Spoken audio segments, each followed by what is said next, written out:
అంటే రెండో వాడు మళ్ళీ ఎగ్జాంపుల్ ఇచ్చి రెఫ్యూట్ చేయకూడదు, అట్లుండాలి. పిల్లవాడిని ఎత్తుకున్నట్టుగా తల్లి అని నాన్ సెన్సికల్ ఎగ్జాంపుల్. దాన్ని రిఫ్యూట్ చేయాలంటే ఒక క్షణం పట్టదు. సరిర్థమవుతుంది. కాబట్టి భగవంతుడిని ఎన్నుకుంటే ఆయన దయ నీకు ఇస్తాడు. ఎవరిని ఎన్నుకుంటాడు భగవంతుడు? కమా అని చెప్పు. That is Shankara. చెప్పు. సుందర చైతన్యానందని ఎన్నుకుంటాడు అంటే భగవంతుడికి కూడా రాగద్వేషాలు ఉన్నాయన్నమాట. శంకర జీనియస్ మై, పుట్టలేదటువంటి మేధావి. ఇంకా భగవంతుడి కూడా రాగద్వేషాలు ఉన్నాయి. ఎందుకని? సుందర చైతన్యానందంటే ఇష్టం, నువ్వంటే కష్టం. అందువల్ల ఆయన్ని ఎన్నుకొని ఆయనకి దయ ఇచ్చాడు, నీకు ఇవ్వలేదు. బిడ్డను ఎవరు ఎత్తుకుంటారా? తన బిడ్డని తానే ఎత్తుకుని పక్కింటి వాళ్ళని ఎత్తుకుని పాలు ఇవ్వమనంటే ఎవరైనా ఇస్తారేమో. విషం ఇస్తే ఇవ్వచ్చేమో, అది వేరే విషయం. పోతనలాగా అదేం ఎగ్జాంపుల్ అది? చెప్పండి. కనుక భగవంతుడు ఎవరినైతే ఎన్నుకుంటాడో వాళ్ళకి దయ వస్తుంది. తప్పు. ఎవడు భగవంతుడు ఎన్నుకుంటాడో వాడికి దయ వస్తుంది. యమేవ ఏష వృణుతే తేన లభ్యః. అదే సాంస్క్రిట్ లాంగ్వేజ్ లో బ్యూటీ. అదే సెంటెన్స్ కి ఈ అర్థం ఎం ఏవ ఏష వృణితే తేన లభ్యః. ఎం ఏవ ఏష వృణితే తేన లభ్యః. ఆయన ఎవరిని ఎన్నుకుంటాడో వాళ్ళకి దయ లేదు. ఎవరైతే భగవంతుని ఎన్నుకుంటారో వాళ్ళకి దయ. చూడండి ఎంత క్లియర్ గా ఉంది. ఎందువల్ల తెలుసా? నువ్వు భగవంతుడి కోసం పూజ చేశావు, నువ్వు కర్మ చేశావు, కర్మ ఫలం భగవంతుడు ఇస్తాడు. ఎందుకని? లౌకికమైనటువంటి కర్మ కాదు కనుక పూజ, దయ నీ మీద వస్తుంది. కాబట్టి నువ్వు పూజ చేసావు అనుకో, దయ రిలీజ్ చేసేస్తాడు. నువ్వు జపం చేశావు, దయ. చూడండి తమాషా చూడండి, బాగా వినండి. సంకీర్తన చేశావు, దయ. ఏమీలే, నువ్వు ఇప్పుడు కూర్చొని ఒక రూములో ఓం నమో భగవతే వాసుదేవాయ, ఓం నమో భగవతే వాసుదేవాయ, ఓం నమో భగవతే వాసుదేవాయ. రెండవ దృష్టి లేకుండా, రెండవ దాని మీదకి మనసు పోనీకుండా భక్తి పూర్వకంగా ఒక్క మాల నువ్వు తిప్పితే ఇది కర్మ కదా, దీని ఫలితం బ్యాంకులో పడిపోయింది. ఇది సార్ విషయం. ఇప్పుడు ఎంత కావాలి చెప్పు? నీకు ఎంత దయ కావాలంటే అంత నువ్వు తయారు చేసుకోవచ్చు. బకెట్లు చేసుకోరు సార్, ఎవరు వద్దంట. ఎంత ఉదయం నుంచి సాయంత్రం వరకు నువ్వు ఎంత చేసుకుంటే అంత ఈ దయ భగవంతుడి దగ్గర ఉంటుంది. కానీ తమాషా ఏంటో తెలుసా? బాగా వినండి, చాలా మీకు బాగా అర్థం కాని విషయం అర్థమేంటో చెప్తున్నా. కర్మఫలం ఇది, అలౌకికమైనటువంటి కర్మఫలం. అలౌకిక కర్మలు ఇవన్నీ ఆధ్యాత్మిక సాధనలు. దాని ఫలితం లౌకికం ఇవ్వడానికి అవకాశం లేదు. అందువల్ల దయ, మనం ఎంత చేసుకుంటే అంత దయ. ఇదంతా ఎక్కడుండది? భగవంతుడి దగ్గరే ఉంది. చట్టరూపంలో ఉన్నాడు గనక రిలీజ్ చేస్తాడు. భగవంతుడు రిలీజ్ చేస్తాడు. ఎందువల్ల? నా కర్మ కదా, నా ఫలితం నాకే రావాలి, ఆయనకి ఎక్కడ పోద్ది. కాబట్టి దయ ఉంది. కొందరికి 50 రూపాయలు దయ ఉంది, కొందరికి 200 ఉంది, 300 ఉంది. మీ భాషలో చెప్తున్నా అర్థమయ్యేటట్టుగా. కొందరి దగ్గర కోట్లు ఉంది. ఇప్పుడు ఆ దయ భగవంతుడు రిలీజ్ చేయాలి. అయితే స్వామీజీ అది నా కర్మఫలమే కదా. నీ కర్మఫలమే అదే కదా భగవంతుడు నాకు ఇస్తాడు, అదే ఇస్తాడు. ఇంకా ఆయన దయ ఏమిటి? అదే తమాషా. కర్మఫలం నీదే అయినా ఎప్పుడు ఇవ్వాలో ఆయన చేతిలో ఉంది. అదే తమాషా. అర్థమవుతుంది? ఇప్పుడు నాకు ఏదైనా కడుపు నొప్పిగా ఉంది, నేను అంటాను, అయ్యా ఇంత చేశాను, ఇన్ని యజ్ఞాలు చేశాను, నాకు కర్మఫలమే లేదా? ఇన్ని పుస్తకాలు రాశాను, నా కర్మఫలమే లేదా? ఇన్ని క్యాసెట్లు పాడాను, నా కర్మఫలమే లేదా? దయ లేదా? ఈ బాధ పడలేకపోతున్నాను. భగవంతుడు రిలీజ్ చేయకపోవచ్చు. ఎందుకో తెలుసా? ఆయనకి తెలుసు. ఒరే పిచ్చివాడా, నీ దగ్గర ఇంత ఉంది డిపాజిట్, బ్యాంకులో ఉంటుంది. నువ్వు పోయి అడగగానే బ్యాంక్ మేనేజరు ఇచ్చేస్తాడు. కానీ భగవంతుడు బ్యాంకులో ఉండేది నువ్వు అడగగానే ఆయన ఇవ్వడం. అది బ్యాంక్ మేనేజర్కి ఆయనకి తేడా. బ్యాంక్ మేనేజర్ పరిమితమైన జ్ఞానం కలిగిన వాడు, చట్టాల్లో పనిచేసేవాడు. ఆయన ఇచ్చేస్తాడు. రూల్స్ అండ్ రెగ్యులేషన్స్ ఉన్నాయి. భగవంతుడు రూల్స్ అండ్ రెగ్యులేషన్స్ నీ చేతిలో లేవు. అందుకని నీ దయ ఆయన చేతిలో ఉండినా ఎప్పుడు ఇవ్వాలో అప్పుడు ఇస్తాడు. ఎందుకో తెలుసా? ఇప్పుడు నీకు ఈ బాధ ఉంది, నేను ఇచ్చేసాను అనుకో, ఇప్పుడే ఆ బాధను నివృత్తి చేశాననుకో, నీ కర్మఫలం అయిపోవచ్చు. కానీ రేపు మార్నింగ్ బ్రహ్మాండమైన కార్ యాక్సిడెంట్ ఒకటి ఉండదు నీకు. ఇప్పుడు ఇచ్చేసానంటే అప్పుడు రాదు. రేపు జరగబోయేది కూడా నాకు తెలుసు. అందుకని నీకోసం దాన్ని స్పేర్ చేసి పెట్టున్నా. అర్థమవుతుంది? అందువల్ల దయ అంటున్నా. కర్మఫలం నాదే అయినా ఎప్పుడు ఇవ్వాలో, ఎలా ఇవ్వాలో, ఎందుకు ఇవ్వాలో నీకు తెలుసు గనక భగవాన్ నేను నీ దయ, నీ దయ, ఏది లభ్యమైనా నీ దయ. సరేనా స్వామీజీ? ఇవి సరే. ఈ దయ ఒకవేళ మనం ఉపయోగించుకోమనుకోండి, అప్పుడు ఏమవుతుందని ఇదిగో అద్భుతమైన పాయింట్ చెప్తున్నాను వినండి. ఆ దయంతా స్టాక్ ఉంటుంది కదా, మొత్తం డిపాజిట్ అయ్యి ఒక్కసారి రిలీజ్ చేశాడంటే భగవంతుడు ఆ దయ, నువ్వు చేసిన అలౌకిక కర్మల యొక్క ఫలం దయ. దయకు ఫలం ఏంటి రిలీజ్ చేస్తే చెప్పనా? గురు. గురు, ఇంకేం లేదు. గురు శాస్త్రం, శాస్త్రం ఇది. ఎందుకో తెలుసా? దయ తయారు చేసి పెట్టుకుంటాం, గురువుని రిలీజ్ చేస్తాడు భగవంతుడు. నీకు కావలసిన గురువుని ఆయన వచ్చాడంటే జ్ఞానం ఇచ్చేస్తాడు, ఆవరణ భంగం అయిపోతుంది, ఫినిష్. అజ్ఞానం నాశనం అయిపోద్ది. కాబట్టి ఇందుకోసం ఇంకేమి లేదు. మనం చేసినటువంటి కర్మల ఫలితాలు ఏవైతే ఉన్నాయో అలౌకికంగా, వీటి ఫలితాలు లౌకికంగాను మనకు వచ్చే బాధలకి దయ రూపంలో వచ్చి మనల్ని కాపాడతాయి. నంబర్ 1. నంబర్ 2, గురువుని తీసుకొచ్చి మన ముందు పెడతాయి. లేకపోతే ఒకవేళ మనకంత కర్మఫలం లేకపోతే, కొద్దిగా ఉంటే గురువు దొరికినా కూడాను మన చాదస్తంతో పాడు చేసుకుంటాం. నేనే గొప్పవాడిని గురువు కోసం. ఎందుకో తెలుసా? లేదు, దయ లేదు, సాధన లేదు. ఇది కారణం. అందువల్ల భగవాన్ నీ దగ్గరకు వస్తున్నా. పిచ్చోళ్ళమై కాదు, అంతటా భగవంతుడున్నాడని తెలిసి ఈశావాస్యమిదం సర్వం యత్కించే జగత్యాం జగత్ అని మీకు చెబుతూ కృష్ణాలయం కట్టిన దానికి మూర్ఖులమై కట్టలేదు. ఆ పని కృష్ణాలయం కట్టాము. ఎక్కడికి? దేనికి? వస్తున్నాను నీ దగ్గరికి భగవాన్. ఏమెత్తుకొని వస్తావు నా దగ్గరికి? ఏం తీసుకొని రాలే.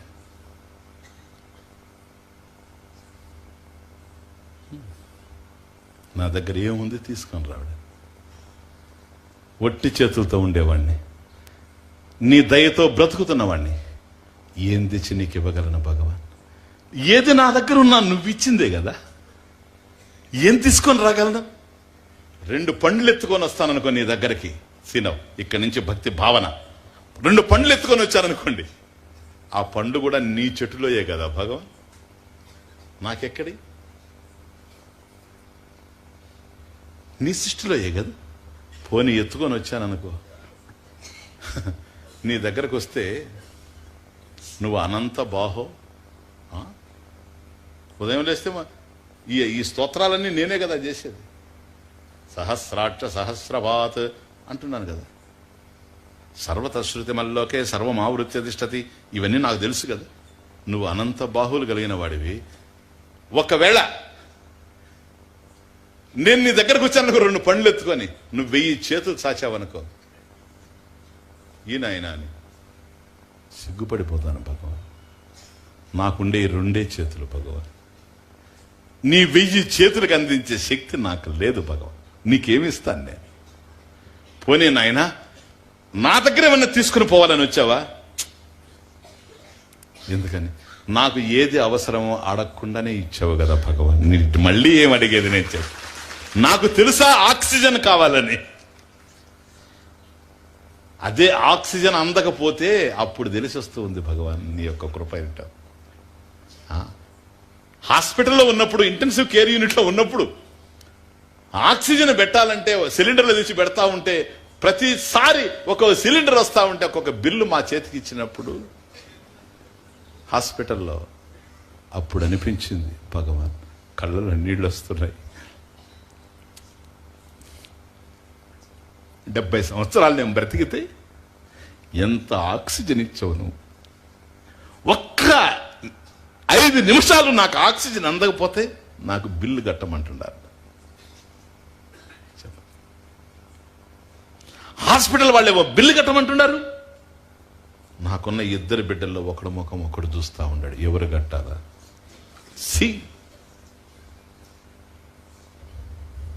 ఇంతకాలం నువ్వు ఇస్తే ఒక్క రోజైనా నీకు దండం పెట్టలేకపోయింది. చెట్టు ఎక్కుతాను పరిగెత్తుకుంటూ పోయి, ఏదో పండు కొయ్యాలని పైకెక్కుతాను, అక్కడి నుంచి జారి పడతాను. అంత ఎత్తెక్కిన వాడిని కింద పడితే ఏమైపోతాను నేను? ఏ హాస్పిటల్లో పోయి చేరిపోతాను, కానీ కిందకు వస్తునేటప్పుడు ఒక కొమ్మను పట్టుకొని ఆగిపోతాను. అప్పుడు అనిపిస్తుంది, ఒకవేళ ఈ 2 చేతులే గనక లేకపోయి ఉంటే కింద పడిపోయి ఉండేవాడిని కదా, నడువులు విరిగిపోయి ఉండేవాడు కదా. హే భగవాన్, నాకు కాలు జారితే నేను క్రింద పడేటప్పుడు నా నడుములు ఇరక్కుండా ఉండాలంటే 2 చేతులు అవసరమని నీకు తెలుసు కనుక నేను నీకేమి ఇవ్వగలను? ఆ 2 చేతులు ఎత్తి దండం పెడతాను, అంతే. ఆ 2 చేతులు ఇచ్చావు కదా, ఆ 2 చేతులు ఎత్తి దండం పెడతాను. పెట్టుటకేమి లేదురా, పెట్టే దండమే నాదిరా. పెట్టుటకేమి లేదురా, పెట్టే దండమే నాదిరా. పెట్టుటకేమి లేదురా, పెట్టే దండమే నాదిరా. రారా రే పల్లె బాలుడా, రారా రే పల్లె బాలుడా, వచ్చి పోకురా గోపాలుడా. వచ్చి ఇక్కడ ఉండిపో, అంతేగాని మళ్ళీ వెళ్ళకు. ఎందుకని? నువ్వు చేతులు ఇచ్చావు, ఉపయోగించుకుంటున్నావు దండం పెట్టని. చాలా మందికి చేతులున్నా నీకు దండం పెట్టే సంస్కారం లేకుండా ఉండరు. నువ్వు ఇచ్చావని తెలియదు. ఓకే, కాబట్టి నేను వచ్చి నిన్ను అడగడానికి అడగకుండా నన్ను ఇచ్చావు కదా. నాకు కళ్ళు కావాలని నీకు తెలుసు. చాలా మంది గుడ్డి వాళ్ళు ఉన్నారు ఈ ప్రపంచంలో, నాకు కళ్ళు ఇచ్చావు. చాలా మంది కుంటి వాళ్ళు ఉన్నారు ఈ ప్రపంచంలో, నాకు కాళ్ళు ఇచ్చావు. అజీర్ణంతో చాలా మంది బాధపడుతున్నారు, నేనేమో హాయిగా భోంచేసి పడుకుంటున్నాను. భగవాన్, క్యాన్సర్తో ఉండేవాళ్ళు చాలా మంది ఉంటారు, రకరకాలైన బాధలతో బాధపడే వాళ్ళు ఉన్నారు, భర్తలను పోగొట్టుకున్న వాళ్ళు ఉన్నారు, భార్యలను పోగొట్టుకున్న వాళ్ళు ఉన్నారు. కొన్ని క్షణాల్లో పోగొట్టుకుంటూ ఉన్నానని ఇప్పుడు హాస్పిటల్లో ఏడుస్తూ ఉన్న వాళ్ళు ఎన్నో మంది ఉన్నారు, వేల మంది ఉన్నారు ప్రపంచంలో. ఇదే సమయంలో అనేక మంది వెహికల్స్ కింద పడి యాక్సిడెంట్లో ముక్కలు ముక్కలై రక్తం కారుతూ ఉండేవాళ్ళు ప్రపంచంలో ఎంతో మంది ఉన్నారు. ఈ క్షణంలో ఇప్పుడు డేటా తీస్తే, కానీ ఆరోగ్యంగా కూర్చొని శృతి మందిరంలో హాయిగా నిన్ను గురించి వింటూ ఉన్నాను భగవాన్, నిన్ను గురించి చెబుతూ ఉన్నాను భగవాన్. నీ రుణం నేను తీర్చుకోలేను. ఇంకా పిచ్చోడిని ఏమొచ్చి నిన్ను అడగను భగవాన్. కాబట్టి నాకు నువ్వు ఏమీ ఇవ్వాల్సిన అవసరం లేదు. ఎందుకని? నేను అడిగితే నువ్వు ఇవ్వలేదు, నేను అడగకుండా నిన్ను ఇచ్చాను. నిన్ను గురించి నేను మాట్లాడాలి అనే తపన నాకుంటే ఇంతమంది బిడ్డల్నిచ్చావు వినడానికి భగవాన్. ఇంతమందిని ఉంటుంది. కాబట్టి ఈ క్షణాన ఐ టెల్ యూ, హే కృష్ణ, ఈ క్షణాన నా హృదయం క్షీరసాగర వైపు. ఎందుకో తెలుసా? నువ్వు ఇక్కడున్నావు, యు ఆర్ రిక్లైనింగ్ హియర్. నా హృదయం క్షీరసాగరం ఈరోజు. ఎందుకని? నీ వైభవాన్ని మాట్లాడుతూ ఉన్నా నా హృదయం క్షీరసాగరంగా మారిపోయింది. కానీ వీళ్ళందరూ లేకపోతే నా రూమ్లో కూర్చొని నేను మాట్లాడలేదు. వీళ్ళందరినీ నాకు ఇచ్చింది నువ్వు, నా హృదయాన్ని కదిలించింది నువ్వు, నా హృదయాన్ని క్షీరసాగరంగా మార్చింది నువ్వు. శేషశయన, నువ్వు ఎక్కడో లేవు ఇప్పుడు నా హృదయంలో. ఇంకా ఏం అడిగేది నేను? ఇంకేం అడిగేది నేను? అన్నీ ఇస్తేవి. కాబట్టి నీ దగ్గరకు వచ్చి నిన్ను అడగడానికి నాకు మనసు రావడం లేదు.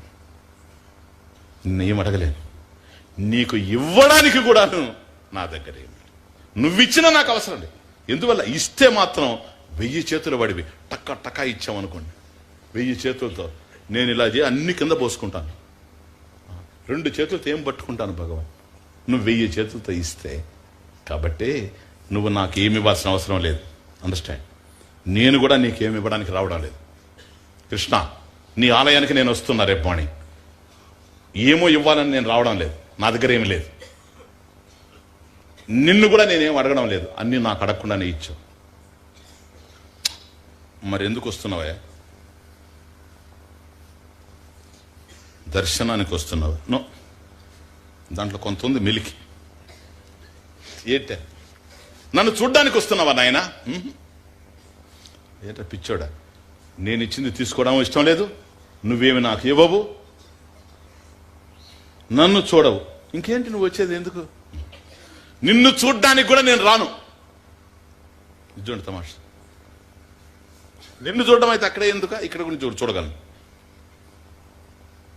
మరి దేనికయ్యా నువ్వు వచ్చేది? నిన్ను చూడాలని కూడా కాదు, నువ్వు నన్ను చూస్తావని. పో.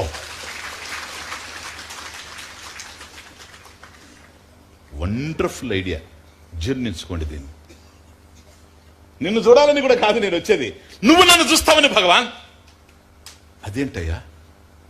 అదేంటి? అవును, ఇక్కడి నుంచి కావాలంటే నిన్ను చూడలేనా? నేను కళ్ళు మూసుకొని చూడగలను. నేను కట్టిన ఆలయంలో నేను ప్రతిష్ఠ చేసినటువంటి నా శ్యామసుందరుడు ఎట్లున్నాడని నాకు తెలీదా? నీ ఎదురుగా వచ్చినప్పుడు ఆ సంవత్సరం ఏంటున్నాయి ఇమాజిన్ చేసుకోగలను, చూడగలను నా మనోనేత్రంలో. అక్కడికే ఎందుకు వస్తున్నాను తెలుసా? అక్కడికి వస్తే నీ ఎదురుగా నిలబడతాను, ఇక్కడుంటే ఇక్కడి నుంచి చూస్తాను సైడ్. అక్కడికి వస్తే ఎదురుగా నిలబడతాను, ఎదురుగా నిలబడితే నీ దృష్టి నా మీద పడుతుందని వస్తున్నా. ఇజ్జుండి తమాషా. ఎందుకో తెలుసా? ఏడుస్తూ వచ్చారు వానరులంతా. హనుమా హనుమా హనుమా హనుమా అని వచ్చి హనుమంతుడు అన్నాడు, నాయన ఏంటి ఏంటి ఏంటి అని. చూడు రాక్షసులు ఎట్లా కొట్టారు, మా శరీరాలు ఎట్లా బద్దలైపోయినాయి, చూడు చూడు ఎట్లా రక్తం కారుతా ఉందో, నాకు ఎముకలు ఇరిగిపోయినాయి, నాకు నడుము ఇరిగిపోయింది అని ఆ వానర వీరులంతా పాపం ఏడుస్తూ హనుమంతుడి దగ్గరకు వస్తే, ఏది లంకలో రామరావణ సంగ్రామం జరుగుతూ ఉంది, నడుములు విరిగిపోయి కాళ్ళు విరిగిపోయి రక్తం కారుతూ ఆ వానరులంతా వస్తే హనుమంతుడు కరిగిపోయాడు, ప్రేమమయుడు. రామదూత అలా చూసింది, ఆయన మీ బాధ నేను చూడలేకపోతున్నా, ఈ దెబ్బలన్నీ నన్నే కొట్టుంటే బాగుండేదా, రాక్షసులు మిమ్మల్ని కొట్టారా? హాయిగా చెట్ల మీద ఎగురుతూ ఆనందంగా నవ్వుతూ ఉన్న మీరు రామకార్యంలోకి వచ్చి ఇట్లా అయ్యారా? ఇలా రక్తం కార్చుకుంటూ ఉండారా? చూడలేకపోతున్నా, ఈ రుధిరాన్ని నేను దర్శించలేకపోతున్నా. నాయనా, నేనేమి ధన్వంతరిని కాను, నేనేం డాక్టర్ని కాను. చూడండి, ఎందుకంటే హనుమంతుడికి ఆయన శక్తి ఆయనకి తెలీదు. నాకు మీరు ఏడుస్తూ ఉంటే మీతో కలిసి నేను ఏడవగలనేమో, కానీ మీరు బాధలు నాకు చెప్పుకుంటే మీ బాధలను నేను ఓపికగా వినగలను, కానీ నివృత్తి చేసే శక్తి నాకు లేదు. ఒక్క మాట చెప్తా, ఇలా రండి, అడుగో. అక్కడికి పోతా. ఎవరు కనపడుతుంటారో మీకు అక్కడ పైన? అవును, ఎవరు? రామచంద్రుడు. పోండి పోండి పోండి అక్కడికి. ఏం చేయమంటావు హనుమ? ఎదురుగా పోయి నిలబడండి నాయన. See the point. ఎదురుగా పోయి నిలబడండి.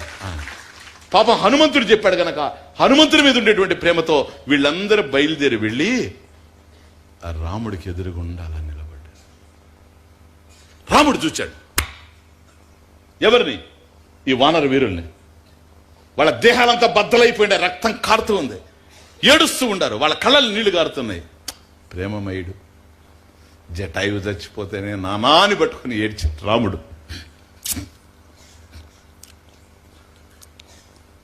అని మార్చినప్పుడు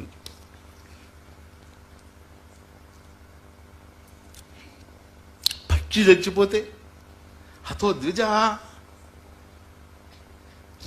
రాజ్యాద్ భ్రంశ వనే వాస సీతా నష్ట హతో ద్విజ. రాజ్యం పోయింది, అరణ్యవాసానికి వచ్చాను, నా భార్య సీతను పోగొట్టుకున్నాను, ఈరోజు ఈ పక్షిని కూడా పోగొట్టుకున్నానని ఏడ్చాడు. అంటే అయోధ్య పోతే ఎంతో, సీతమ్మ పోతే ఎంతో, పక్షి పోతే కూడా రాముడికి అంతే. హతో ద్విజ అని జటాయువుని ఒళ్ళో పెట్టుకొని, ఆల్రెడీ నేను తండ్రిని పోగొట్టుకున్నా, తండ్రి లేని బిడ్డను నేను, తండ్రి నువ్వు కూడా వెళ్ళావా అని ఏడ్చిన రాముడు ఆ వానర వీరులు అలా చూచినప్పుడు అనిపిస్తూ ఉంది, చూడు పాపం హాయిగా చెట్ల మీద ఎగురుతూ కాయలు తింటూ పండ్లు తింటూ ఒకరిని ఒకరు తమాషాగా ఊగిస్తూ హాయిగా ఉండేటువంటి ఈ వానర వీరులు నా కోసం, నా భార్యని మళ్ళీ నాకు ఇప్పించాలని, రావణాసురుడిని సంహరించడానికి నాకు సహకరించాలి అని ఎట్లా బద్దలయ్యే చూడు, నా కోసం నా కోసం అని రాముడు కళ్ళల్లో నీళ్లు గారుతూ ప్రేమగా వాళ్ళని చూచాడట. నాయన ఏ జన్మ సంబంధం మీకు నాకు? ఈనాటిది ప్రేమ, ఎక్కడిది సంబంధం?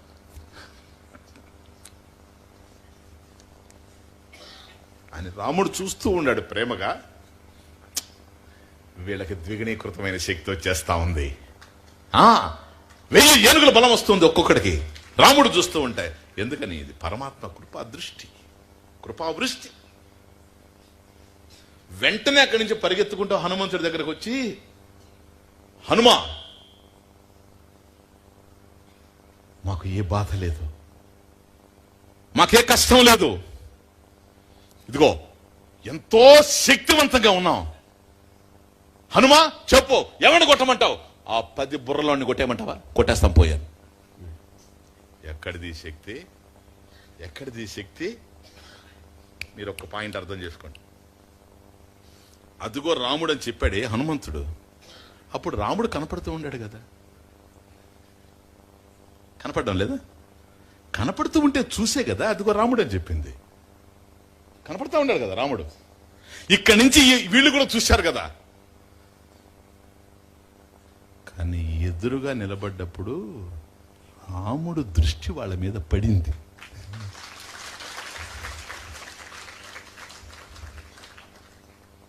ఇక్కడ నుంచి చూస్తే మన దృష్టి రాముడి మీద పడుతుంది, ఆయన దృష్టి మన మీద పడాలి. అందుకని ఎదురుగా పోయి నిలబడితే రాముడు దృష్టి పడితే వాళ్ళు ఎంత శక్తివంతం అయ్యారో.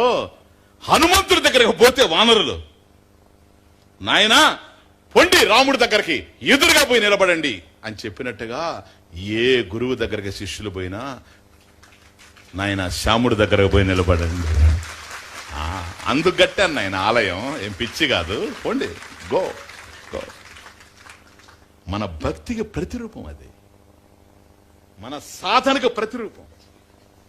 మనం చేసినటువంటి సాధనలు, అలౌకిక సాధనలు ఏవైతే ఉన్నవో వాటి యొక్క కర్మ ఫలం దయ ఏదైతే ఉందో ఆ దయని రిలీజ్ చేయమని అడిగి కడుతూ ఉన్నాం ఆలయాలన్నీ కూడా.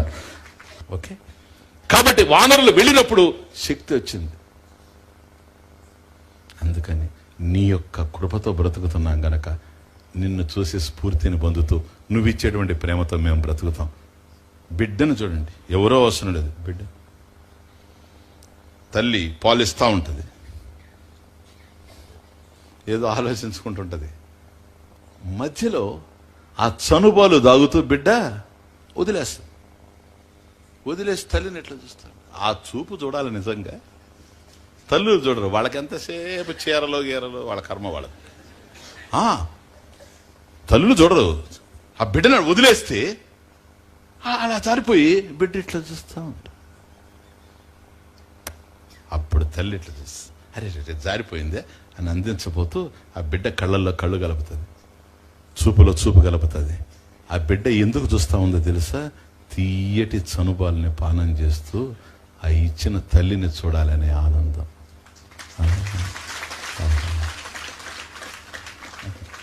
ఎంత కమనీయమైనటువంటి జీవితాన్ని ఇచ్చిన భగవంతుడిని చూడాలనేటువంటి పారవశ్యం. అందుకు ఆలయానికి వెళ్ళేది. ఇల్లు మధ్య మధ్యలో జారిపోతా ఉంటాం, మళ్ళీ పోయి చూడడమే, మధ్య మధ్యలో జారడమే, మళ్ళీ పోయి చూడడమే. ఎందుకని? భగవాన్ నీ దృష్టి నా మీద పడాలని, నీ దృష్టి నా మీద. ఓకే, అర్థమైందా ఇప్పుడు? అందుకని ఆలయాలకి వెళ్ళాలి. మీరు ఆలయాలకి వెళ్ళాలి. కనీసం మీ ఊర్లలో, అంటే మన ఆలయం అని కాదు నేను చెప్పేది, ఏదో ఒక ఆలయానికి వారానికి ఒక్కరోజన్నా వెళ్ళాలా. రోజు వెళ్ళేవాళ్ళు కూడా ఉండరు నాకు తెలిసి, కానీ కనీసం వారానికి ఒక్కరోజైనా మీరు వెళ్ళాల. ఏ ప్రదేశానికైనా సరే మరొక పని లేకుండా కేవలం భగవంతుడి కోసమే వెళితే ఆ ప్రదేశం ఏదైనా సరే అది ఆలయం అయిపోతుంది కొంతకాలానికి. బాగా అర్థం చేసుకోండి, ఇంకొక భావన లేకుండా. కానీ భగవంతుడి కోసమే ఆలయాన్ని నిర్మించి పెట్టినప్పుడు అక్కడికి వెళితే ఇంకో పనికి మనం వెళ్ళడం లేదు, భగవంతుడికే వెళుతున్నాం, భగవంతుడి కోసమే వెళుతున్నాం. ఆ ఆనందాన్ని అనుభవించడంలో ఉంది. చిన్నతనంలో మేము అనుభవించాం దాన్ని, అర్థమవుతుంది. కాబట్టి భగవంతుడి కోసం వెళ్ళాలి. ఏదో పండగ వస్తే వెళ్ళడం కాదు. సీజనల్ డివోటీస్ వాళ్ళు, సీజనల్ డివోటీస్. పండగ వస్తే వెళ్ళేది ఏంటి? నువ్వు వెళితే ప్రతిరోజు పండగే. నువ్వే రోజు వెళితే ఆ రోజు పండగే. పండగ రోజు కాదు నువ్వు వెళ్ళాలా, నువ్వు వెళ్ళిన రోజు పండగ కావాలి నీ జీవితం. అందుకోసం వెళ్ళాలి. అర్థమవుతుంది? కనుక భగవంతుడి కోసం వెళ్ళి భగవంతుడిని ఆలయంలో దర్శనం చేయాలి. కనుక ఆలయానికి వెళ్ళాలి మనం. అట్లాగే మనకు దయ కావాలి గనక ఈ దయతోనే గురు బోధన మనం అర్థం చేసుకోవడం గనక నిత్యం జపం చేయాలి, నిత్యం ధ్యానం చేయాలి. జపంలో నీ దగ్గర ఎవరో లేరు, భగవంతుడే ఉన్నాడు. ఓం నమో భగవతే వాసుదేవాయ. ఎవరిదా పేరు? ఎవరిదా పేరు? నీదే నాదే? భగవంతుడిది. వాసుదేవరావు అని చాలా మంది పెట్టుకోవచ్చు, కృష్ణారావు అని చాలా మంది పెట్టుకోవచ్చు. కృష్ణ అనగానే ఏ రావు మన ముందుకి ధైర్యంగా రావు, నువ్వు రాలేవు.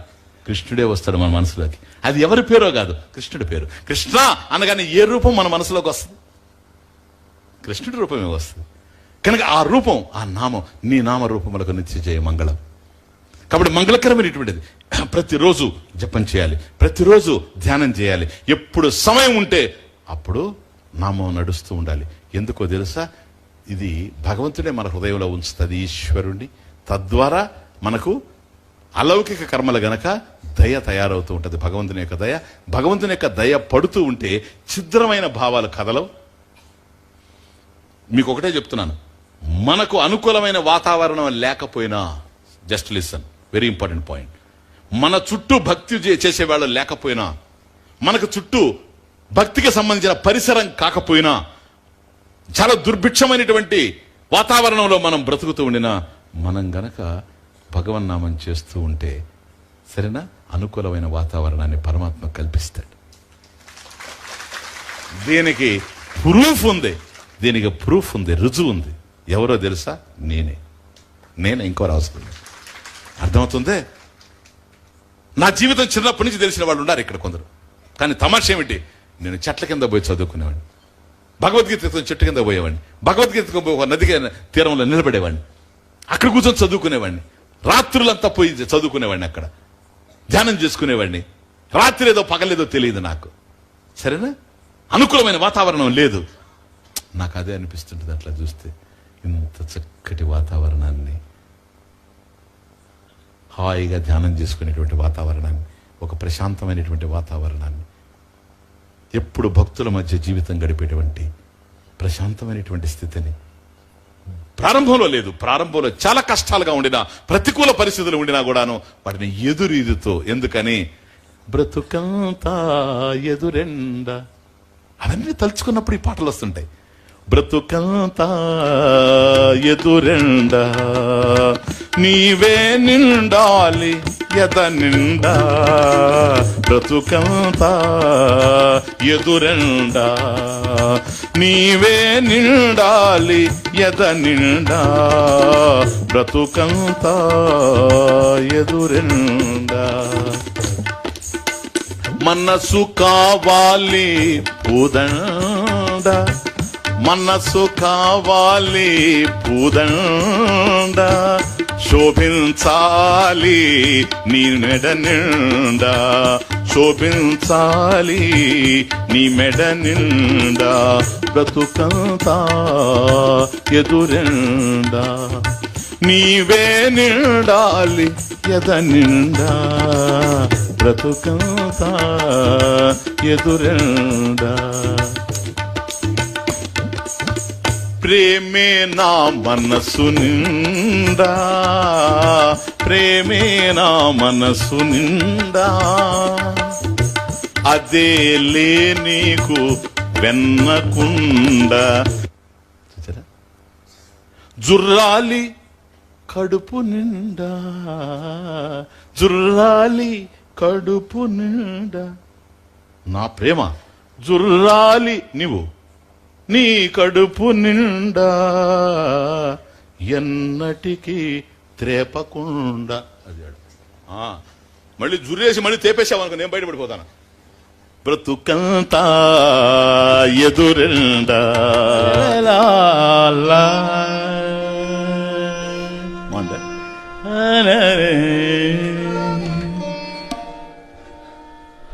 మాకు నీవే అండ, బ్రతుకే కళ్ళకండ. మాకు నీవే అండ, బ్రతుకే కలకండ మాకు నీవే అండ, బ్రతుకే కలకండ మాకు నీవే అండ, బ్రతుకే కలకండ మమ్ముద్ధరించే బంగారు కొండ, మమ్ముద్ధరించే బంగారు కొండ. రా సుకుమార ఏలుకోర నన్నేలుకోర నన్నేలుకోర, నందకుమార మానస చోర, నందకుమార మానస చోర, కౌస్తుభమణిహార ఏలుకోర నన్నేలుకోర నన్నేలుకోర. రా సుకుమార ఏలుకోర నన్నేలుకోర నన్నేలుకోర. మాకు నీవే అండ, బ్రతుకే కలకండ మాకు నీవే అండ, బ్రతుకే కలకండ మాకు నీవే అండ, బ్రతుకే కలకండ మాకు నీవే అండ, బ్రతుకే కలకండ మమ్ముద్ధరించే బంగారు కొండ, మమ్ముద్ధరించే బంగారు కొండ. రా సుకుమార ఏలుకోర నన్నేలుకోర నన్నేలుకోర, నందకుమార మానస చోర, నందకుమార మానస చోర, కౌస్తుభమణిహార ఏలుకోర నన్నేలుకోర నన్నేలుకోర. రా సుకుమార ఏలుకోర నన్నేలుకోర నన్నేలుకోర.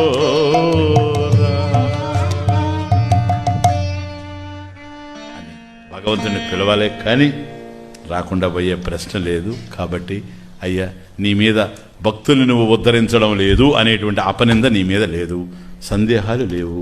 భగవానికి తమ్ముడైనా కూడా నిన్ను ఆశ్రయించినప్పుడు అర్థమైందా బాబు? కనుక అధికారి విషయానికి మనం వచ్చేటప్పటికి వీడెందుకు ముముక్షు కావాలనుకుంటున్నాడంటే ఇవన్నీ నాకు అవసరం లేదు, వీటి వల్ల నేను సుఖపడలేను. కాబట్టి శాంతానాం వీతరాగిణాం ముముక్షూణాం అపేక్షేయం అయం ఆత్మబోధ విధీయతే, అపేక్ష అయం ఆత్మబోధ విధీయతే. వాడు కోరదగినటువంటిది ఇది ఒక్కటే. ఎందుకని అవేవి పొందిన అవకాశం లేదు. నువ్వు యోగం చేసుకో, ధ్యానం చేసుకో, ఏమన్నా చేసుకో, వదిలేస్తాను నీకు, నీ సంస్కారానికి వదిలేస్తాను. నువ్వు ఏమన్నా చేసుకో, ఏదో పొందుతావు, మోక్ష మార్గం నీకు. ఎందుకని వాటి వల్ల మోక్షాలు. పతంజలి మహర్షి యోగ దర్శనం రాశాడు, మీకు తెలుసు, చెప్పాను కదా. షడ్దర్శనాలు యోగ దర్శనం ఒకటి, యోగం పతంజలి. పతంజలి మహర్షి రచించినటువంటి యోగ దర్శనానికి వ్యాస భగవానుడు వ్యాఖ్యానం రాశాడు. చూడండి, ఉత్తరమీమాంస. ఓకే, అదే ఆయన విశాల హృదయం అనుకో. దాంట్లో ఒక చిన్న వస్తుంది, ఒక చిన్న స్టోరీ ఒకటి, తమాషా చిన్నది. జైగిషవ్యుడు అనేటువంటి ఒకడు ఉంటాడు. వాడు పతంజలి దగ్గర ఉండి, అంటే పతంజలి యోగ దర్శనాన్ని అనుష్ఠించి యోగం అంతా చేసి అద్భుతమైనటువంటి యోగ ప్రక్రియలు ప్రదర్శనలు గందరగోళంగా ఇచ్చి యోగంలో నిష్ణాతుడు అయ్యాడు. వాడికి కొన్ని శక్తులు కూడా వచ్చాయి. దూర శ్రవణం. అమెరికాలో ఈరోజు బుష్ ఏమనుకుంటుండో వాడికి తెలుస్తుంది. వాడికి ఎందుకు తెలుస్తుంది? నాకు కూడా తెలుసు కదా. నవంబర్ 11 WTC అదే అనుకుంటాడు. ఇంకేమనుకుంటా దూర శ్రవణం, దూర దర్శనం, దూరంగా ఉండేవి కనిపించడం, దూరంగా ఉండేవి వినిపించడం, అవసరమైతే చిన్నవాడిగా అయిపోవడం లేదా పెద్దవాడిగా అయిపోవడం, లఘు గరిమ, ఇవన్నీ కూడా వచ్చేసాయి. అణిమాది శుద్ధులన్నీ కూడా వాడికి వచ్చేది. అదంతా అయిన తర్వాత ఒక్క దశలో ఈ జైగిషవ్యుడు వాడికి ఎక్కడో అదృష్టం బాగుంది. చూడండి, ఇన్ని వచ్చిన తర్వాత ఏ కారణమో ఎవరున్నారో తెలియదు, వాడు దుండిగలికి వచ్చి పోతా పోతా పోతా శృతి మందిరాడు.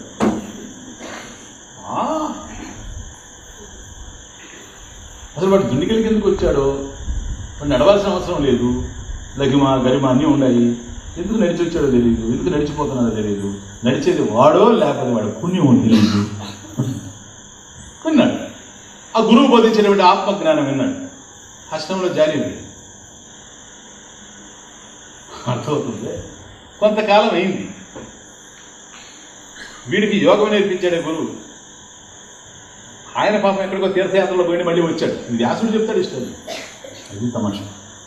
వచ్చిన తర్వాత ఆయన మధ్యలో ఈ ఆశ్రమంలో విడుదల చేసిపోతాం 2 రోజులని.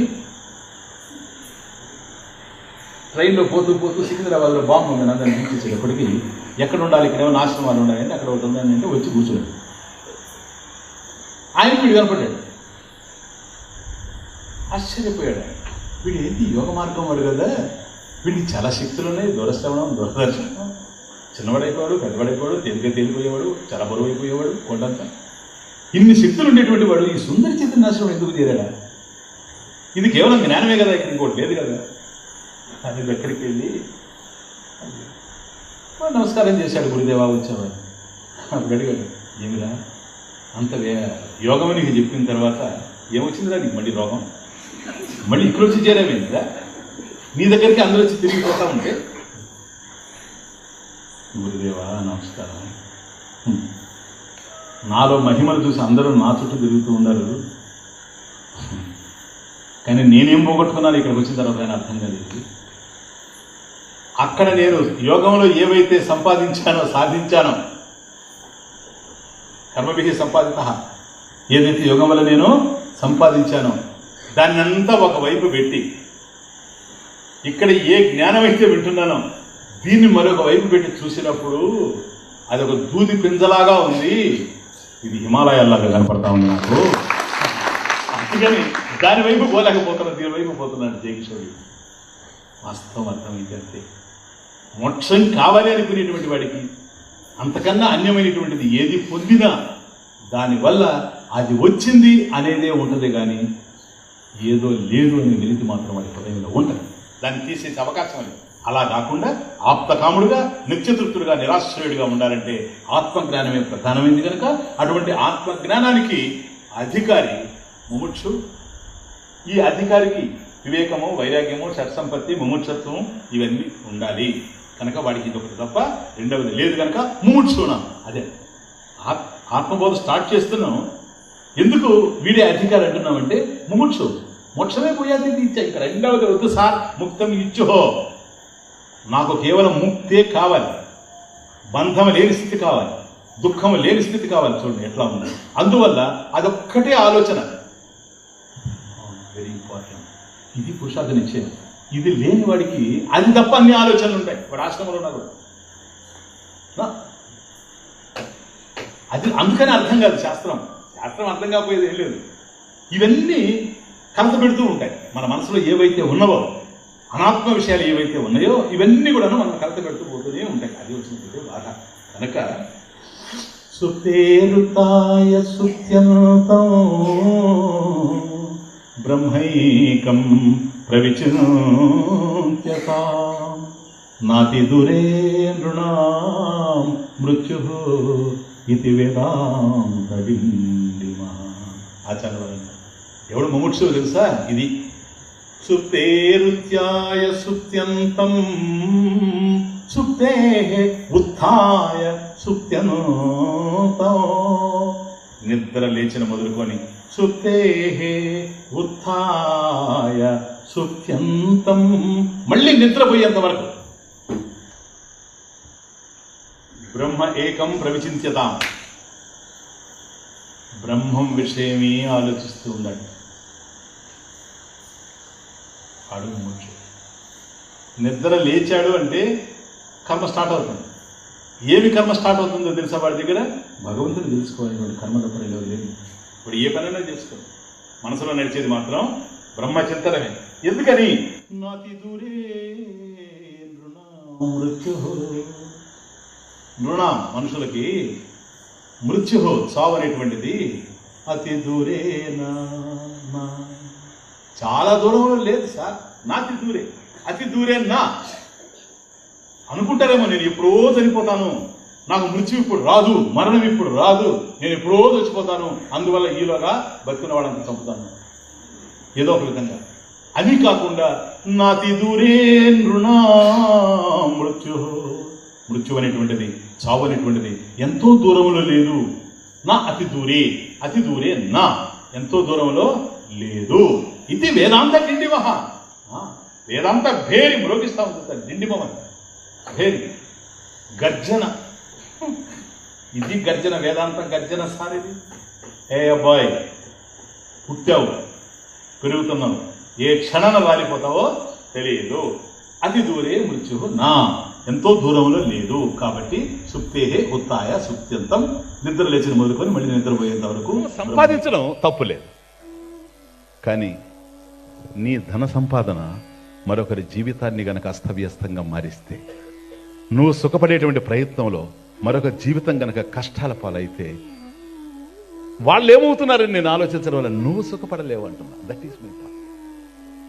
ఇప్పుడు దుర్యోధనుడికి రాజ్యం కావాలి, దుర్యోధనుడికి రాజ్యం కావాలి. మీరు సూటిగా అడుగుతున్నాను నేను, చెప్పండి, ధర్మరాజుకు వద్దా రాజ్యం?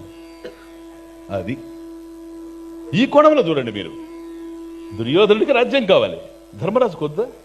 ధర్మరాజు కనుక రాజ్యం అవసరం లేకపోతే కురుక్షేత్రము అనే పేరే మీరు వినుండేవాడు కాదు.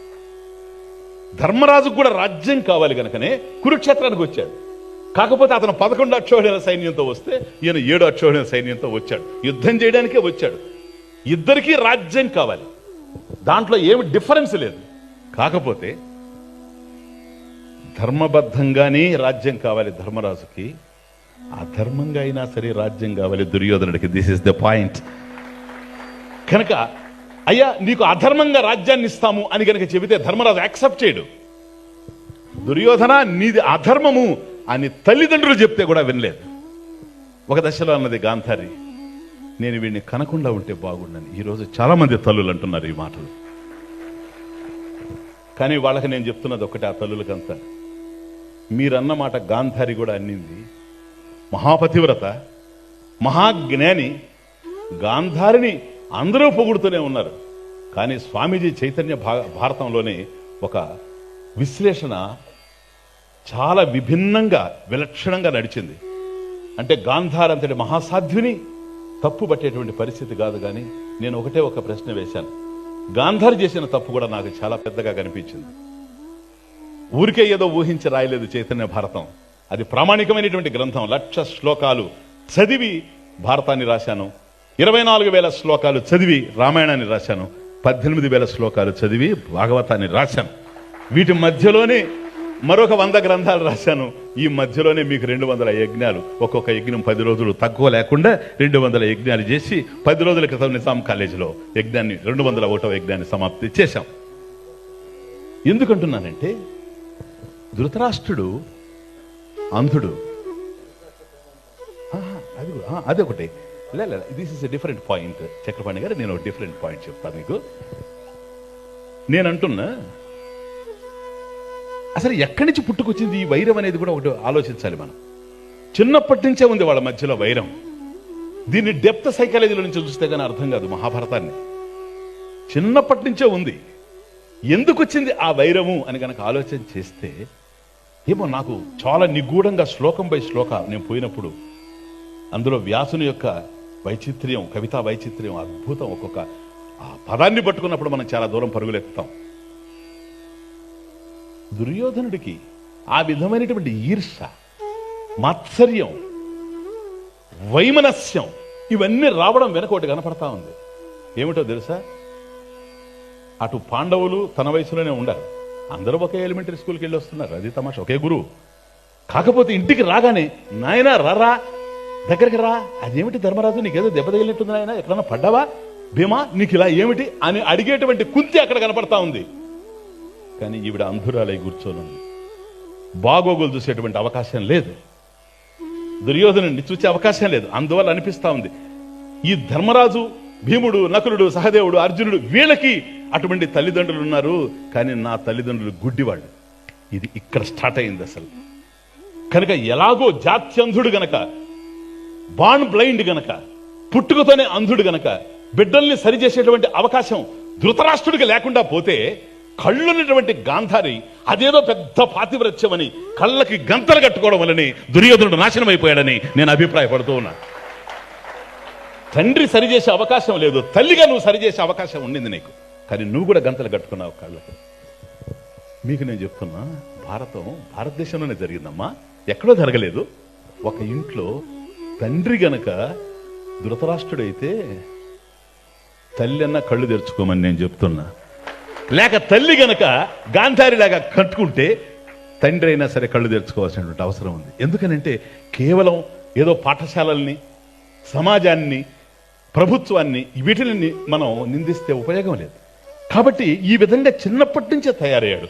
ఒక ఈర్ష, ఒక అసూయ, దీనికంతటికీ కారణం ఆవిడ గనక కళ్ళకి గంతలు కట్టుకోకుండా గనక ఉండుంటే ఈ బిడ్డల్ని సరిచేసేటువంటి అవకాశం ఉండేదేమో అని నేను అభిప్రాయపడుతూ ఉన్నా. కాబట్టి దుర్యోధనుడికి రాజ్యం కావాలి, ధర్మరాజుకు రాజ్యం కావాలి. ధర్మబద్ధంగానే ధర్మరాజు కావాలి, అధర్మంగా అయినా సరే దుర్యోధనుడికి కావాలి.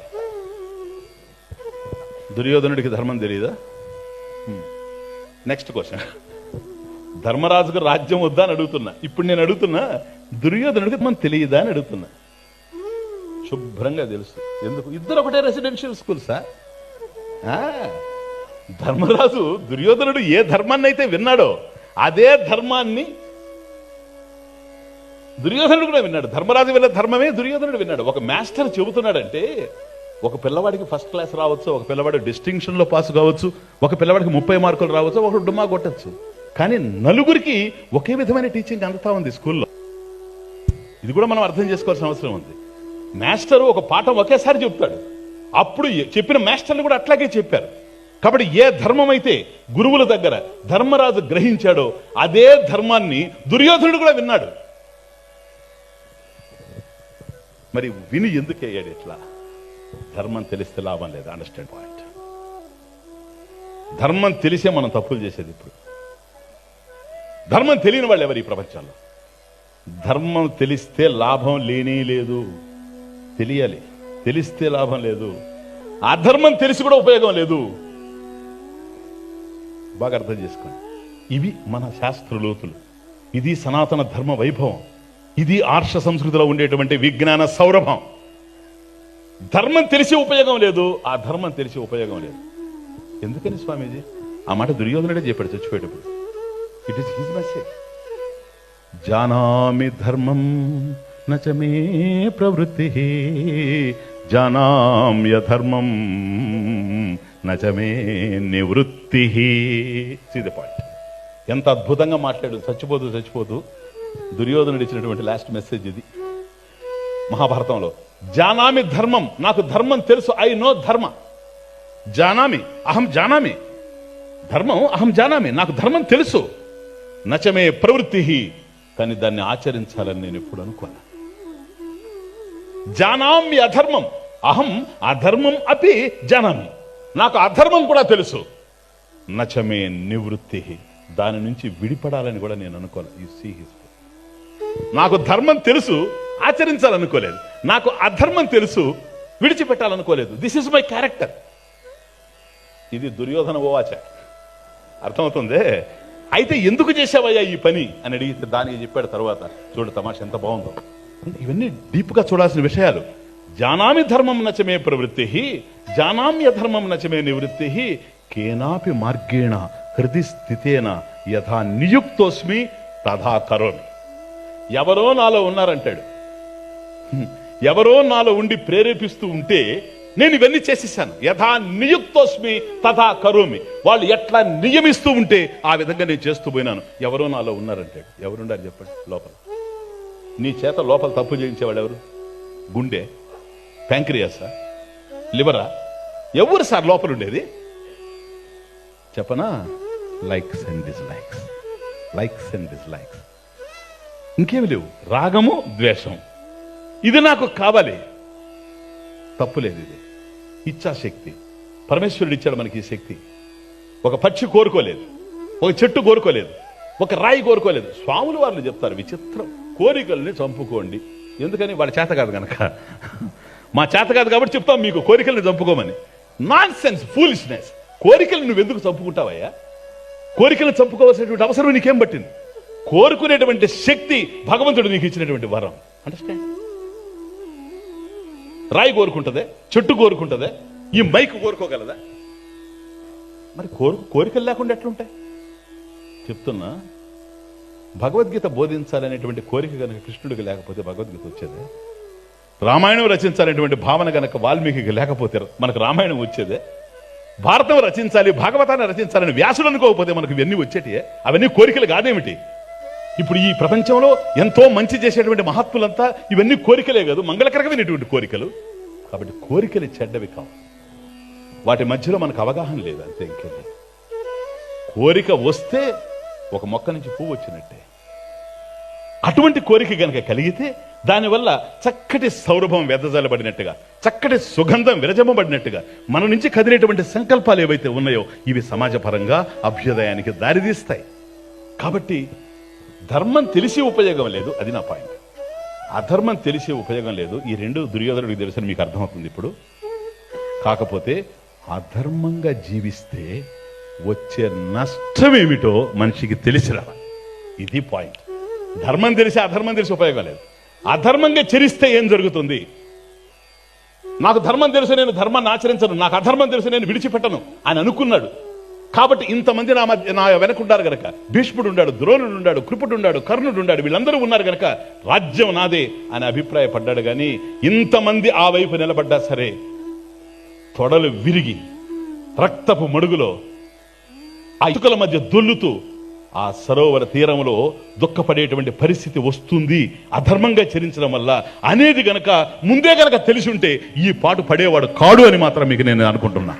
ఎందుకంటే జ్ఞానం కలిగిన వాడే, అవగాహన కలిగిన వాడే, వివేకం ఉన్నటువంటి వాడే, విచక్షణ ఉన్నటువంటి వాడే సరైనటువంటి జ్ఞానం అందలేదు, వచ్చినటువంటి బాధ. కాబట్టి ఈ ప్రపంచంలో మనం చూస్తే ఎంతో మంది హత్యలు చేసేవాళ్ళు ఉన్నారు, తప్పులు చేసేవాళ్ళు ఉన్నారు, దొంగతనాలు చేసేవాళ్ళు ఉన్నారు. కానీ ప్రపంచం మొత్తం మీద వరల్డ్ తేలింది ఏమిటో తెలుసా? ఇలా చేసే వాళ్ళల్లో 100కి 95% మత్తు పానీయాలకు అలవాటు పడ్డారని ప్రపంచ సర్వేలో తేలింది. ఎందుకని ఎందుకని ఎందుకని ఈ పనులు చేసేటువంటి వాళ్ళు అలా ఎందుకు పోతున్నారని? అదే తమాషా, కాన్ఫ్లిక్ట్ అంటున్నాను నేను దాన్ని. ఇది స్ట్రెస్. అంటే ఏదైతే తను చేస్తున్నాడో అది తనకు సంతృప్తికరంగా లేదు. ఇష్టాలకి ధర్మాలకి మధ్య ఘర్షణ. ఏదైతే నువ్వు ఆశిస్తున్నావో అది ధర్మబద్ధమైంది అయితే ఆ పని చేస్తే నువ్వు హాయిగా ఉంటావు. ఏదైతే నువ్వు ఆశిస్తున్నావో అది అధర్మానికి సంబంధించింది అయితే నువ్వు సుఖంగా ఉండలేవు. ఎందుకని? నువ్వు చేసే పని నాకు తెలియకపోవచ్చు, నేను చేసే పని నీకు తెలియకపోవచ్చు ఏమో, కానీ నువ్వు చేసేది నీకు తెలుసు, నేను చేసేది నాకు తెలుసు. నా కాన్ఫ్లిక్ట్ నాదే, మీ కాన్ఫ్లిక్ట్ మీదే. అందువల్ల మనలోనే ఈ స్ప్లిట్ పర్సనాలిటీ రావడానికి అవకాశం లేదు. అప్పుడే మనం ఆనందంగా జీవించగలుగుతూ ఉంటాం. ప్రపంచ చరిత్రలో ఎంతో సాహిత్యం వచ్చింది. ఒక మన జ్ఞానాన్ని అట పక్కన పెట్టినా అటు వెళ్ళి ఆలోచన చేస్తే షేక్స్పియర్ దగ్గర నుంచి